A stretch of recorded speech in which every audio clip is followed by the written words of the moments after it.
नमस्कार प्यारे साथियों, मैं अनुराग स्वागत करता हूं आपका श्री राम अध्ययन मंत्रा के मंच पर।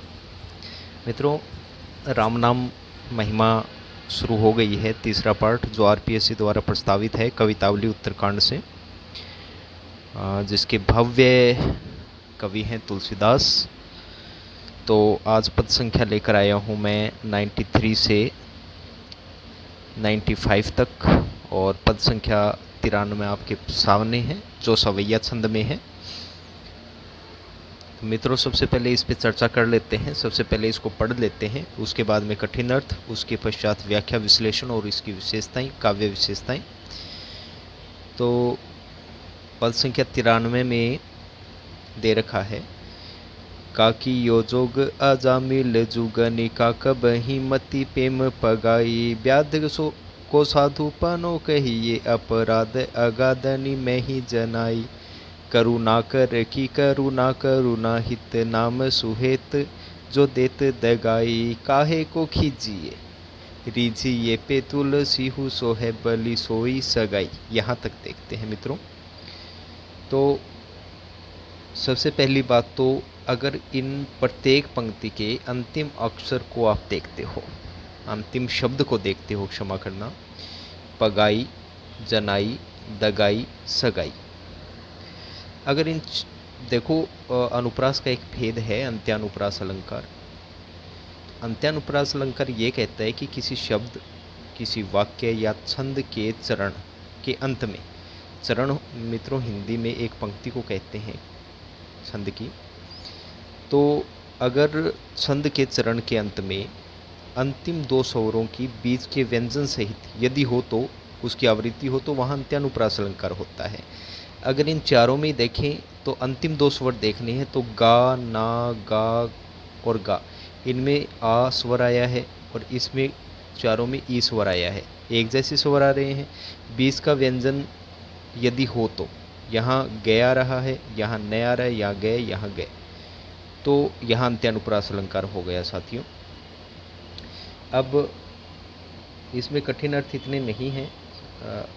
गणिका, गणिका यहाँ जो पिंगला नामक वेश्या थी उसकी बात हो रही है।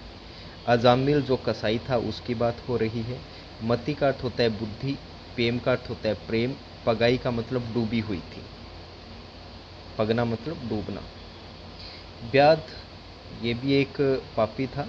साधुपनों का अर्थ होता है सद्विचार, सद्भावना। अपराध का अर्थ अपराध। अगाधनी, अगाधनी का मतलब अगाध, जिसको पार न पाया जा सके। मैं ही जनाई, जनाई मतलब जानता हूँ।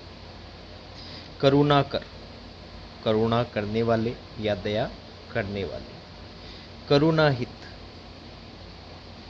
यानी कि दया के लिए या दया की भलाई के लिए। दगाई का मतलब होता है धोखा, दगेबाजी। सुहेत का मतलब होता है श्रेष्ठ। काहे को खीजिए, खींचना मतलब क्रोधित होना, नाराज होना। रीझिए मतलब रीझना, स्नेह करना। बलि का मतलब होता है न्यौछावर। सोई सगाई, वैसा ही संबंध। सोई सगाई का अर्थ क्या हो जाएगा? वैसा ही संबंध। ठीक है साथियों, ये आपके कठिन अर्थ हो गए। अब जान लेते हैं इसकी व्याख्या को। तो तुलसीदास जी कहते हैं कि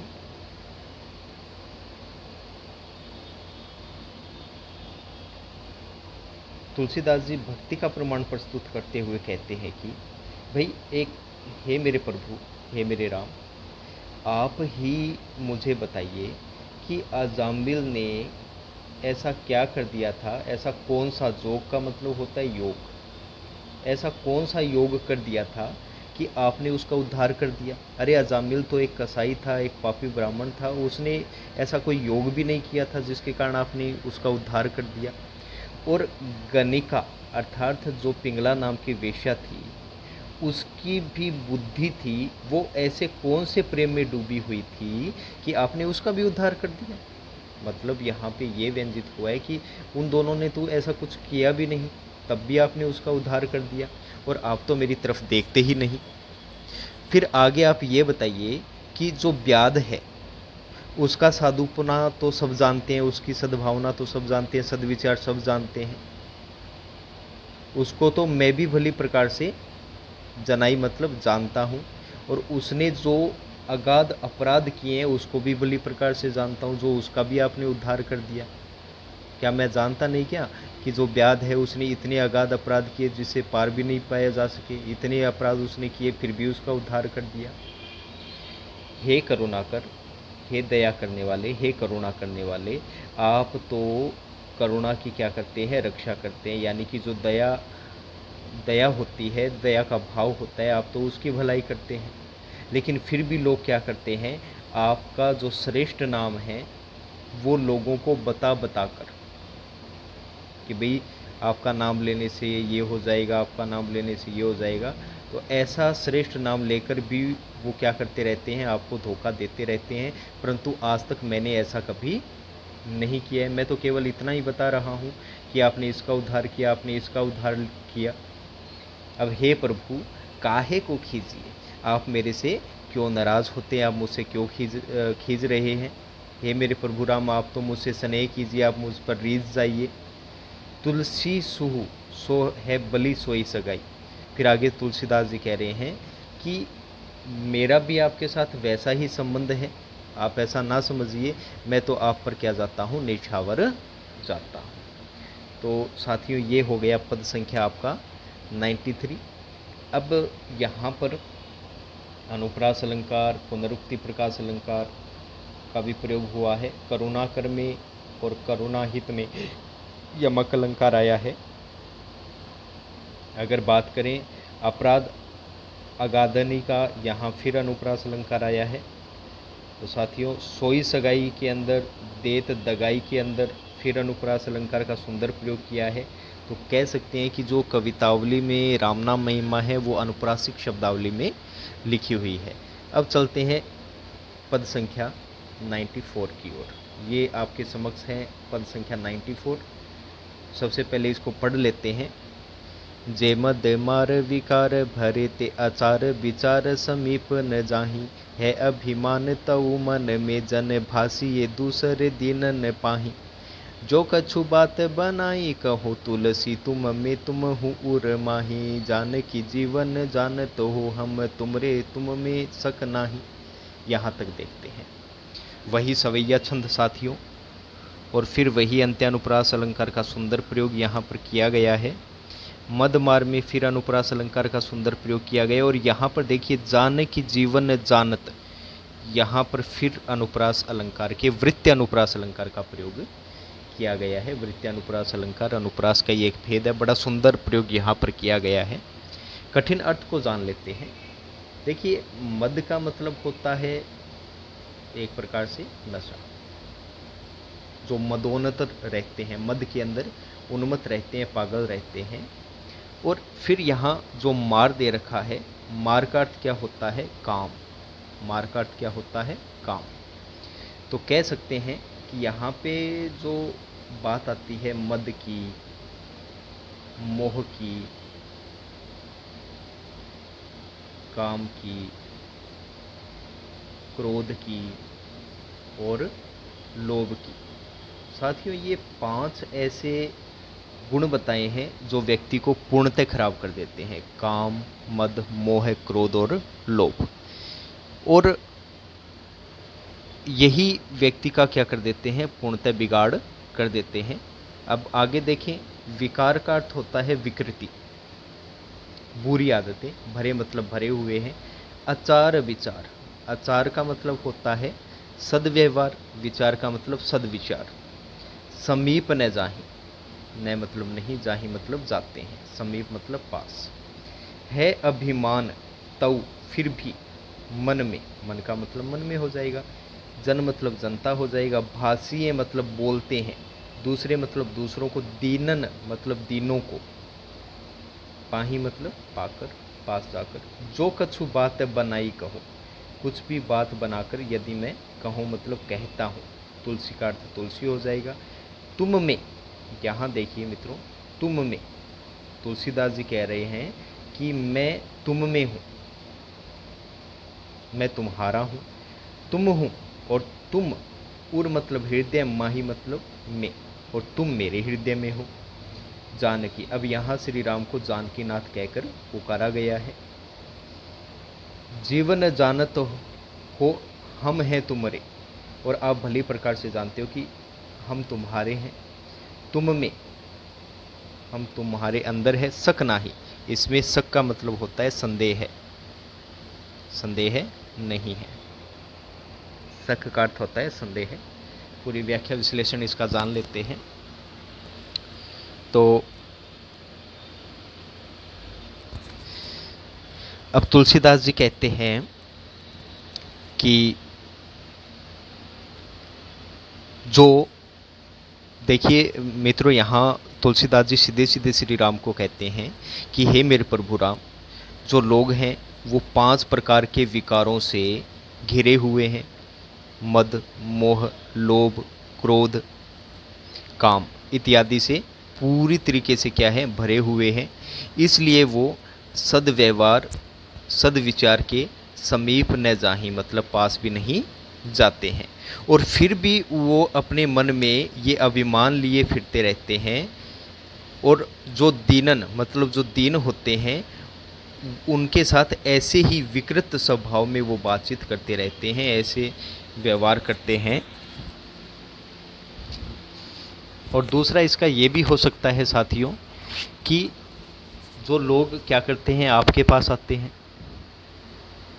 और फिर वो ऐसा अभिमान रखते हैं कि भाई हम तो श्री राम के हैं, लेकिन उसके पश्चात वो दूसरों के पास भी याचना करने के लिए चले जाते हैं। परंतु ये जो आपका तुलसी है वो आपके नाम का ही उसको भरोसा है, वो दूसरों के पास याचना करने के लिए नहीं जाता है। जो कछु बात बनाई कहूँ, और यदि इसमें मैं कुछ बात बनाकर कहता हूँ तो वो आप भली प्रकार से जानते हो कि मेरे मन में क्या है। क्यों? क्योंकि तुम में, क्योंकि मैं तुम्हारा हूँ और तुम हूँ उर्माही, और तुम मेरे हृदय में समाये हुए हो, इसलिए आप मेरे हृदय की सारी बातें जानते हो, क्योंकि मैं कुछ भी बात बनाकर नहीं कह रहा हूँ। हे जानकीनाथ, आप ये भली प्रकार से जानते हैं कि मैं तुम्हारा ही हूँ, इसमें कोई शक नहीं, मतलब इसमें कोई भी संदेह नहीं है।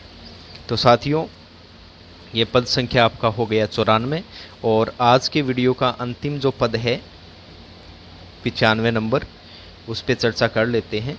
ये समक्ष है आपके 95 नंबर पद। पहले इसको पढ़ लेते हैं भली प्रकार से। दानव देव अहिस महिष महामुनि तापस सिद्ध समासी, जग जाचक दानी दूतिये नहीं तुम ही, सबकी सब राखत बाजी। एते बड़े तुलसी से तऊ सबरी के दिए बिनु भूख न भाजी, राम गरीब नेवाज भय हो गरीब नेवाज गरीब नेवाजी। तो साथियों ये गरीब नेवाजी है, नेवाज नहीं है, यहाँ नेवाजी है। तो पहले इसका कठिन अर्थ जान लेते हैं। दानव का अर्थ होता है राक्षस, देव का अर्थ देवता होता है। अहीस, अहीस का मतलब होता है अही, अही का मतलब होता है सर्प, सै का मतलब स्वामी, यानी कि सर्प का स्वामी या सांपों का स्वामी क्या हो जाएगा, शेषनाग। क्या हो जाएगा, शेषनाग। महिष पृथ्वी का स्वामी यानी कि राजा या ब्राह्मण भी कह सकते हो। महामुनि यानी कि महर्षि, बड़े बड़े मुनि। तापस मतलब तपस्वी। सिद्ध समाजी मतलब सिद्ध लोगों का समाज। जग जाचक, इस संसार के अंदर, जाचक मतलब मांगने वाला, ठीक है। दानी का दानी, द्वितीय का मतलब होता है दूसरा, नहीं का मतलब नहीं हो जाएगा। तुम ही का मतलब तुम ही होता है। सबकी सब राखत बाजी, सबकी सब मतलब सभी के सभी की, राखत मतलब रखते हो, बाजी का मतलब इज्जत, कामकाज मतलब किसी की बात रखना। एते बड़े, इतने बड़े होकर भी, इतने महान होकर भी, तुलसी जी कहते हैं तो भी सबरी के, सबरी आप जानते हो जिन्होंने बेर खिलाए थे श्री राम को, बिनु भूख न भाजी, भाजी मतलब भागी, न मतलब नहीं, बिनु मतलब बिना, फिर राम का अर्थ राम, गरीब नेवाज मतलब गरीबों पर दया करने वाले, गरीबों की रक्षा करने वाले, भय हो गए हो, गरीब नेवाज गरीबों की रक्षा करने वाले, गरीब निवाजी तुलसीदास जी के लिए, गरीब निवाजी के लिए। तो इसका अर्थ जान लेते हैं। यहाँ यमक अलंकार का प्रयोग किया गया है क्योंकि गरीब निवाज 2 बार आ गया है। और फिर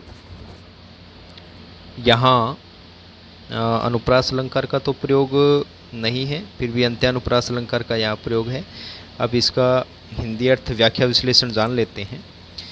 तो तुलसीदास जी कहते हैं कि जो राक्षस लोग हैं, बड़े बड़े देवता हैं, सर्पों के स्वामी शेषनाग है, मुनियों के पृथ्वी के स्वामी जो राजा हैं, जितने भी राजा हैं, महामुनि, बड़े बड़े महर्षि लोग हैं, तपस्वी हैं और सिद्धों का जो समाज है, और यह जो संसार है ये सब क्या है, मांगने वाले हैं। ये सब क्या है, इस संसार में मांगने वाले हैं।